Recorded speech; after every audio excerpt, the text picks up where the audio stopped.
Bab 6. Generalisasi sejarah.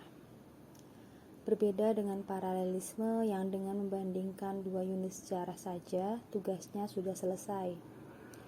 Generalisasi harus membandingkan banyak unit sejarah. Generalisasi sejarah ialah membandingkan unit-unit sejarah.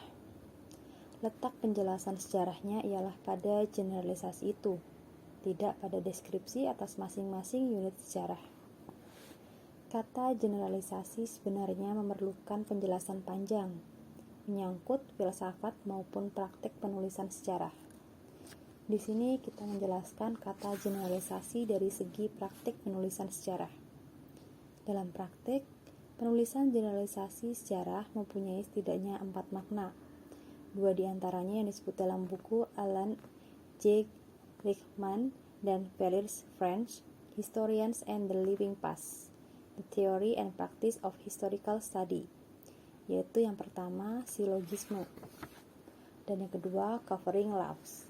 Silogisme ialah generalisasi empiris. Sebagai contoh, Pierre adalah petani zaman pertengahan. Semua petani zaman pertengahan buta huruf. Jadi Pierre buta huruf. Adapun covering laws atau hukum umum yang serba mencakup berasal dari hukum ilmu alam. Sejarawan itu tidak berbeda dengan ahli ilmu alam. Ia harus menganggap bahwa kausalitas sejarah itu sama saja dengan kausalitas ilmu alam, tunduk kepada hukum-hukum yang umum atau general law. 2 makna yang lainnya adalah yang ketiga interferensi statistik dan yang keempat generalisasi sejarah atau historical generalization. Inferensi statistik ialah generalisasi yang diambil dengan metode statistik, yaitu distribusi, korelasi, regresi, content analysis, dan time series. Adapun generalisasi sejarah ialah generalisasi yang dibuat dengan membandingkan unit-unit sejarah. Dalam bab ini akan dibicarakan perbandingan sejarah dengan generalisasinya.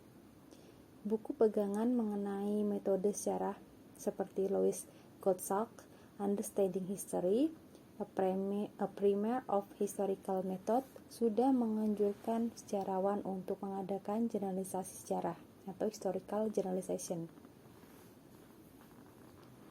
Generalisasi sejarah kita temukan diantaranya dalam buku Roland Moussner, Peasant Uprising in the 17th Century France, Russia and China, Sartono Kartodirjo, Protest Movement in Rural Java, A Study of Agrarian Unrest in the 19th and early 20th centuries.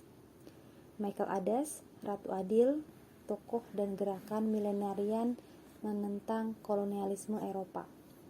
Barrington Moore, Social Origin of Dictatorship and Democracy, Lord and Peasant in the Making of the Modern World, dan Eric Airwolf, Peasant World of the 20th Century.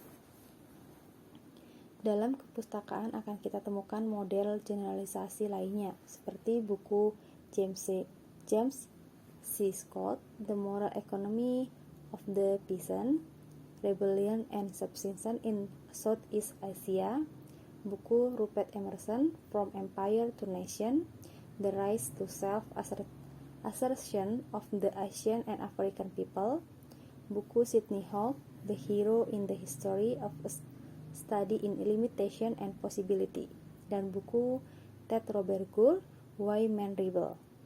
Keempatnya memang menggunakan peristiwa sejarah sebagai rujukan, tetapi itu tidak dimaksudkan sebagai generalisasi sejarah.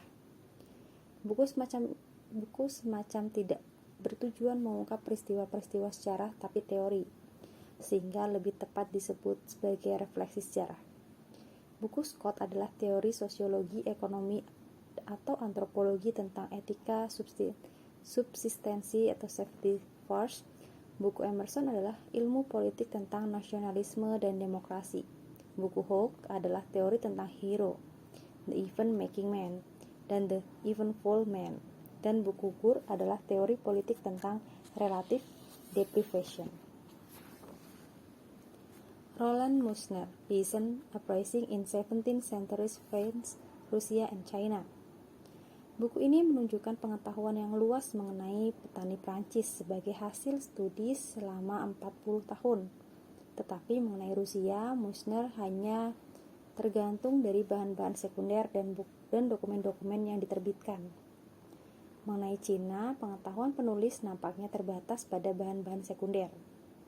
Meskipun demikian, generalisasi sejarah yang disuguhkan sanggup memberi gambaran tentang pemberontakan petani pada abad ke-17. Untuk setiap negara dimulai dengan pembicaraan mengenai struktur sosialnya. Mengenai Prancis kemudian dibicarakan pemberontakan Croquan 1636 dan 1637, Nupiet 1639 dan Torbens 1675. Dari Rusia dibicarakan pemberontakan dalam Time of Trouble 1604 sampai 1605, 1607 sampai 1608, 1610 dan Stenka Razin 1670 sampai 1671.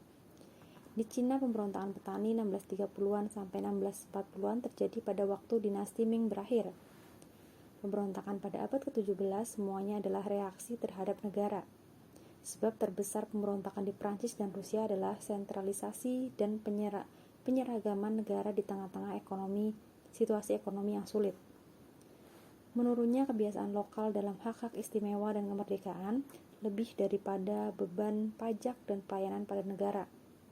Di Cina, pemberontakan disebabkan oleh krisis sebagai akibat dari menurunnya kewibawaan dinasti. Kepercayaan kepada tata supernatural, kepatuhan pada kebiasaan dan adat istiadat, mobilitas sosial yang real, kemerdekaan perorangan dan hak atas kekayaan pribadi, hierarki dengan tingkatan-tingkatannya, semuanya mencegah pemberontakan kepada tatanan sosial. Dengan alasan yang sama, di Cina maupun di Prancis, pemberontakan petani tidak menjadi sebuah revolusi. Di Rusia sebaliknya, negara berangsur-angsur mengubah petani menjadi serf yang tidak berhak atas kekayaan dan kemerdekaan pribadi, menutup semua jalan untuk mobilitas ke atas. Semua itu memancing pemberontakan petani ke arah sebuah revolusi. Sartono Kartodirjo, Protest Movement in Rural Java, A Study of Agrarian Unrest in the 19th and 20th Century. Dalam buku yang sangat mendetail ini dibicarakan tipologi gerakan-gerakan protes para petani. Tipe-tipe itu ialah anti-penghisapan atau anti-extortion, gerakan mesanistis, gerakan revivalisme dan sektarian, dan gerakan lokal Sarekat Islam. Kita akan membicarakan setiap gerakan, tetapi dengan meninggalkan peristiwa dan angka tahun, nama pemimpin gerakan, dan lokasi gerakan, dan reaksi dari Belanda. Anti-extortion atau anti-penghisapan. Gerakan ini terjadi di tanah partikulir Landerijen atau yaitu wilayah yang dibeli oleh swasta dari Belanda. Tanah-tanah partikulir itu menjadi sebagian hasil penjualan oleh Belanda sejak zaman VOC sampai perempat pertama abad ke-19. Di tanah-tanah yang dimiliki swasta itu, pemilik memperoleh hak untuk yang pertama menarik pajak atau cukai dan layanan tenaga kerja pada para petani di atasnya, sehingga kalau pajak dan layanan itu berlebihan dan memberatkan menimbulkan gejolak. Yang kedua, bentuk dari gejolak itu ialah mileniarisme atau mesianisme, jauh dari kepentingan-kepentingan saatnya.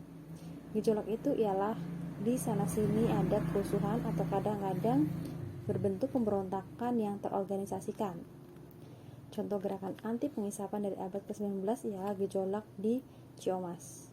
Gerakan ini terjadi pada 1886 ketika di Jawa Barat atau dekat Sukabumi, kepemimpinan bergejolak Ciamas direkrut dari petani sendiri.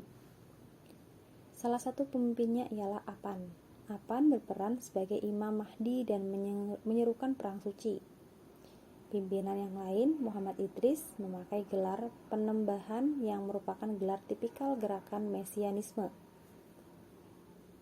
Orang-orang yang berkumpul di rumahnya melakukan sembah layaknya seorang raja.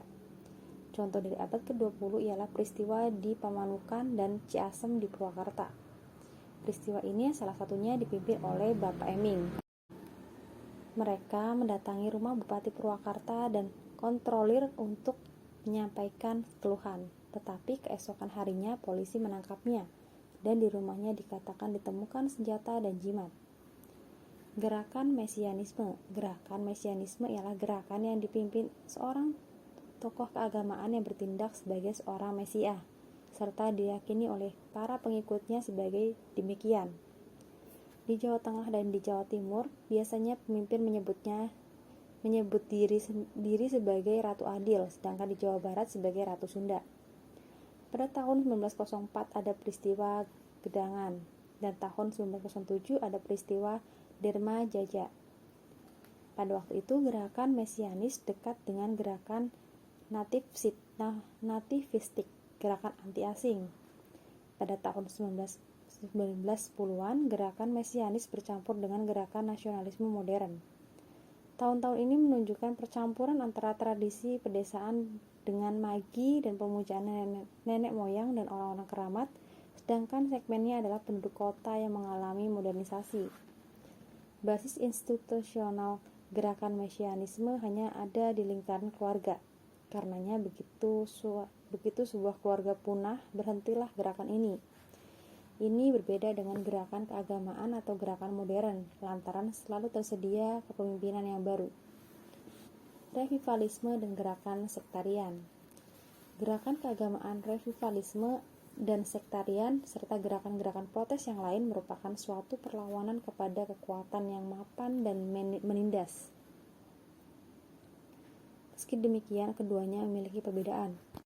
Persamaannya ialah baik gerakan keagamaan maupun gerakan protes yang lain, rekrutmen pemimpin kedua gerakan tersebut berasal dari kalangan bawah, dan ideologi gerakan milenarian mereka lebih ditunjukkan untuk hal-hal keduniaan daripada keselamatan jiwa di hari kemudian. Perbedaan keduanya terletak pada kepemimpinan. Tidak ada pemimpin yang menjadi Mesias dalam gerakan keagamaan, sedangkan adanya seorang Mesias itu penting bagi gerakan milenarian. Oleh karena itu, tidak seperti gerakan milenarian, gerakan keagamaan tidak pernah memuncak menjadi pemberontakan. Ada dua tipe gerakan keagamaan dalam sejarah Jawa. Pertama, gerakan sinkretis, gerakan abangan anti-ortodoksi. Gerakan ini misalnya terdapat dalam gerakan agama Jawa. Kedua, gerakan ortodoksi, biasanya berupa gerakan Puritan dalam arti disiplin beragama yang sangat keras. Gerakan revivalisme misalnya terdapat dalam gerakan sarekat yang dipimpin oleh tokoh harismatik, kiai atau haji. Sementara itu gerakan Rifaiyah yang didirikan oleh Haji Rifai yang dibuang Belanda ke Ambon pada 1859 termasuk gerakan sektarian ini. Rifaiyah menentang Belanda dan menganggapnya kafir. Gerakan Rifaiyah juga menentang Jawaisme, yaitu melarang wayang, gamelan, dan adat. Gerakan Sarekat Islam Lokal. Pada awal abad ke-20, Jawa sedang mengalami perubahan. Perluasan, perkebunan, urbanisasi, pertumbuhan birokrasi kolonial, perkembangan sistem komunikasi. Ini mengakibatkan lunturnya nilai-nilai tradisional. Pada situasi semacam itu, wajarlah kalau muncul gerakan revivalisme. Gerakan-gerakan semacam itu disebut gerakan sarekat dalam lokal. Gejolak sosial yang terjadi pada 1912 sampai 1914 disebabkan oleh adanya gerakan proto-nasionalis itu. Sarekat Islam sebenarnya adalah gerakan modern yang dipimpin oleh elit kota, tetapi ia sering terjatuh menjadi gerakan lokal non-elit. Contoh dari gerakan sarekat Islam lokal ialah huru-hara yang terjadi di tanah Partikelir, Cakung, Bekasi pada abad 1913. Tanah sawah itu dimiliki oleh seorang Cina. Para buruh menolak untuk bekerja di tanah itu dengan upah 11 sen dalam setengah hari dan minta kenaikan upah menjadi 25 sen dengan alasan bahwa harga beras naik. Meskipun demikian, para buruh anggota Sarekat Islam itu tetap bekerja dengan upah lama untuk sawah pribumi. Pemilik tanah kemudian mendatangkan polisi untuk mencegah huru-hara. Sebagai kesimpulan, buku itu menyatakan bahwa pada masa transisi awal abad ke-20 ketika Jawa sedang berubah dari tradisionalisme ke modernisme, ada perubahan ideologis, tetapi ada elemen-elemen tradisional yang masih lestari. Michael Adas, Ratu Adil, tokoh dan gerakan milenarian menentang kolonialisme Eropa. Buku ini membicarakan tokoh-tokoh gerakan Ratu Adil yang disebutnya Nabi. Kelimanya secara kronologis adalah Pangeran Diponegoro di Hindia Belanda 1825-1830, gerakan Pai Meire atau Hau-Hau oleh orang Maori di Selandia Baru 1864-1867, kerusuhan-kerusuhan Birsa di Chota Nagpur, India Tengah Timur 1895-1900, pemberontakan Maji-Maji di Afrika Timur Jerman, dan kebangkitan Siasan di Birma 1930-1932. Dari kelima kasus itu, hanya kasus Siasan di Birma yang dipelajarinya secara luas sampai sumber-sumber primer seperti arsip-arsip, sedangkan kasus-kasus lain hanya melalui sumber-sumber sekunder, laporan-laporan pemerintah dan sumber-sumber yang sudah diterbitkan.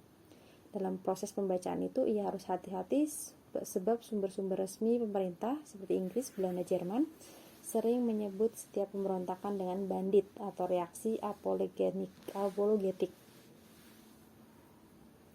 Dipilihnya kasus-kasus Asia Tenggara, India, Afrika, dan Selandia Baru terutama karena masyarakat mereka adalah petani sebelum datangnya bangsa Eropa.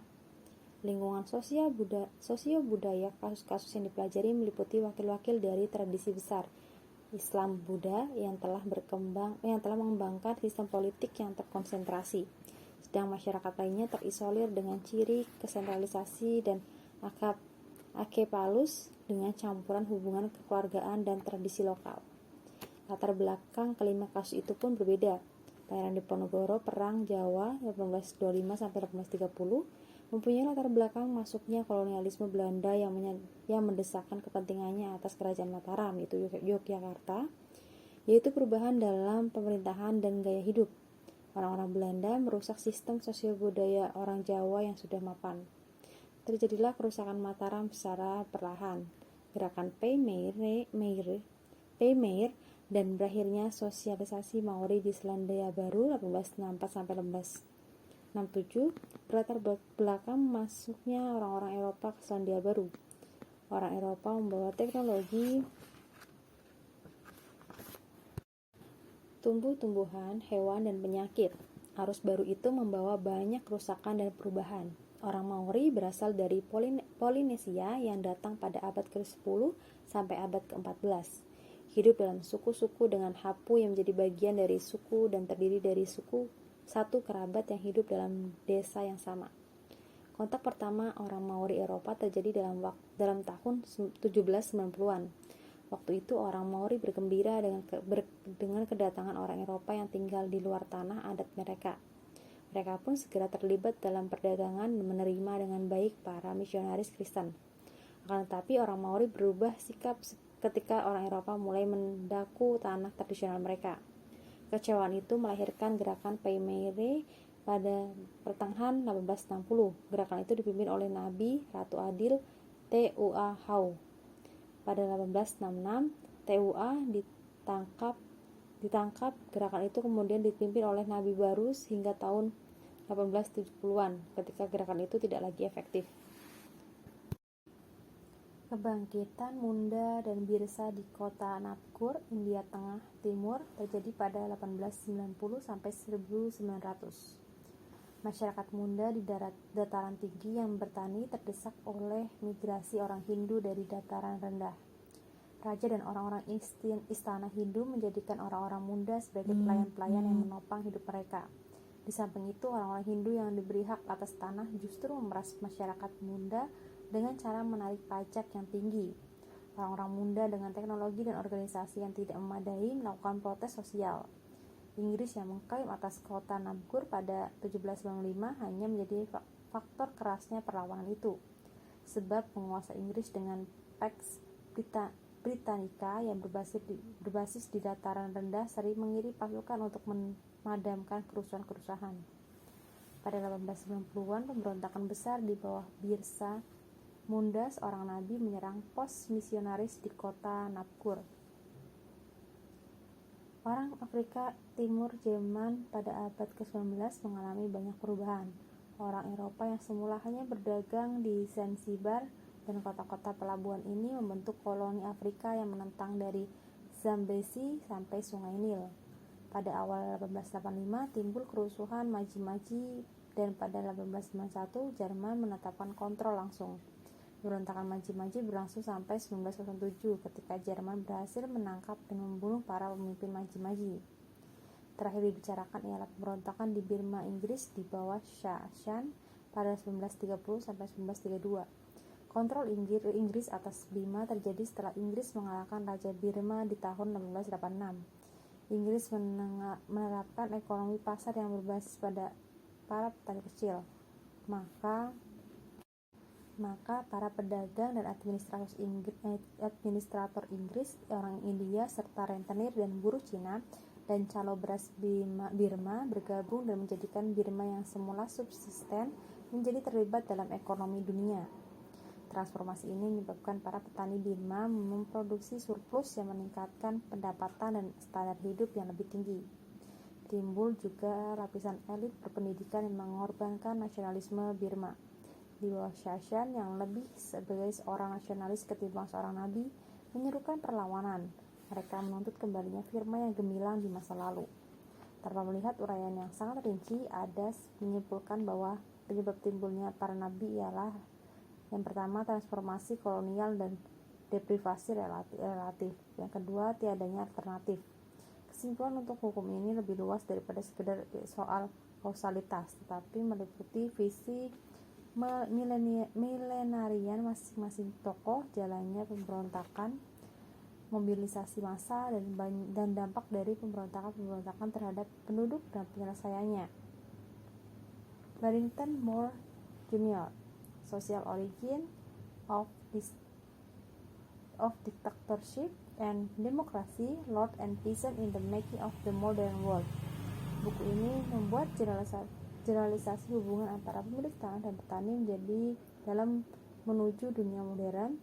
Dia membuat perbandingan Inggris, Prancis, Amerika, Jepang, Cina, dan India. Dari perbandingan itu disebutkan bahwa ada 3 jalan menuju dunia modern, yaitu demokrasi Inggris, Prancis, Amerika, fasisme Jepang, komunisme Cina. Adapun India menempuh jalan bukan demokrasi, fasisme, atau komunisme. Moore mengusulkan kompulsori demokrasi mendekati komunisme. Demokrasi revolusi bourgeois. Demokrasi bertujuan yang pertama mengecek penguasa, yang kedua menggantikan penguasa yang sewenang-wenang dengan perusahaan yang adil dan rasional, dan ketiga berusaha memperoleh bagian dari penduduk untuk ikut dalam pemerintahan. Inggris. Demokrasi diuntungkan pertumbuhannya karena di Inggris absolutisme monarki mengalami kegagalan. Aristokrasi yang cenderung mengarah pada usaha komersial berhasil menghentikan absolutisme melalui The Glorious Revolution 1688. Pemerintahan parlemen kemudian dikukuhkan. Raja hanya sebagai simbol belaka dan tidak dapat melindungi petani terhadap aristokrasi. Sejak saat itu sampai akhir perang Napoleon pada awal abad ke-19 menjadi abad-abad kejayaan kaum aristokrat dengan meneruskan kebijakan enklusor atau pemagaran yang dilakukan sejak abad ke-16. Aristokrasi merugikan petani lantaran petani harus kehilangan hak atas tanah umum milik desa. Para petani diberi kebebasan memilih pergi ke kota dan bergabung dengan burjuasi, atau tetap di desa menjadi petani dan mengakui hak-hak bangsawan. Pada abad ke-18, parlemen yang terdiri atas bangsawan dan burjuasi dari The Rotten atau kota kumuh mengekang pertumbuhan enklusur dari para bangsawan. Akibatnya, secara gradual tumbuhlah demokrasi. Prancis. Di Prancis, para elit pemilik tanah praktis memberi petani secara de facto menjadi pemilik tanah. Tetapi kaum bangsawan menarik pajak lebih banyak. Akibatnya sebagian besar petani menjadi revolusioner. Dorongan untuk menjadi komersial bagi aristokrasi juga lemah, sehingga revolusi 1789 dengan mudah melumpuhkan para aristokrat dan jalan demokrasi parlementer terbuka. Revolusi Prancis telah menghapus hak-hak istimewa aristokrasi, yaitu monarki, aristokrasi bertanah, dan hak-hak istimewa elit bertanah lainnya. Dengan kata lain, seluruh komponen ancien regime jatuh, digantikan oleh hak milik pribadi dan kesamaan di depan hukum. Dorongan utamanya datang dari kaum borjuis dan kapitalis, terutama borjuasi Paris atau sans-culottes yang radikal di bawah kepemimpinan Robespierre. Akan tetapi kemudian petani menghentikan pasokan makan dan dukungan. Dengan demikian petani berhasil mengendalikan arah revolusi. Amerika, pertanian besar, perkebunan kapas yang diekspor ke Inggris. Dengan perbudakan menjadi faktor penting bagi tumbuhnya kapitalisme.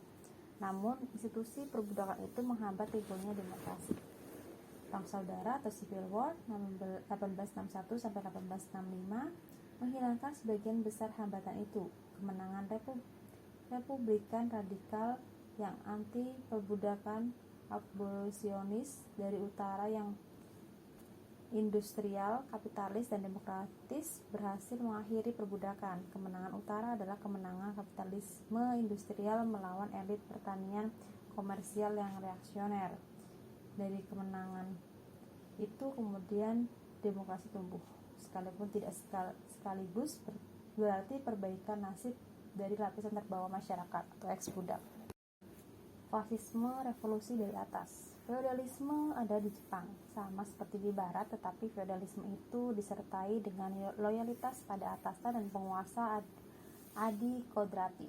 Di sini aristokrasi berhasil mengekang tenaga kerja pertanian dengan memberi kesempatan petani untuk tumbuh menjadi kelas komersial. Maka aristokrasi Jepang yang konservatif dan mempunyai tradisi militer yang agresif mendapat dukungan petani sebagai basis masanya. Pada tahun 1600, seorang aristokrat Tokugawa Ieyasu berhasil memenangkan perang antar bangsawan. Semasa Shogun Tokugawa, Jepang mengalami kedamaian. Di bawah pemerintahan Tokugawa, perdagangan berkembang. Tetapi bagi para prajurit atau samurai, secara resmi dikenakan larangan untuk terlibat dalam kegiatan komersial dengan alasan para samurai hidup dari pajak petani. Namun larangan itu tak pernah diindahkan. Larangan itulah yang membuat para samurai membenci otoritas Tokugawa. Pemerintahan Tokugawa berlangsung sampai restorasi Kekaisaran 1868. Kelas feodal dengan dukungan para samurai menyingkirkan Tokugawa dan mendudukan kembali kaisar. Selama berkuasa, Kaisar Meiji 1868 sampai 1912 menghadapi dua persoalan, yaitu sentralisasi negara dan memajukan industri. Hasilnya ialah fasisme revolusi dari atas.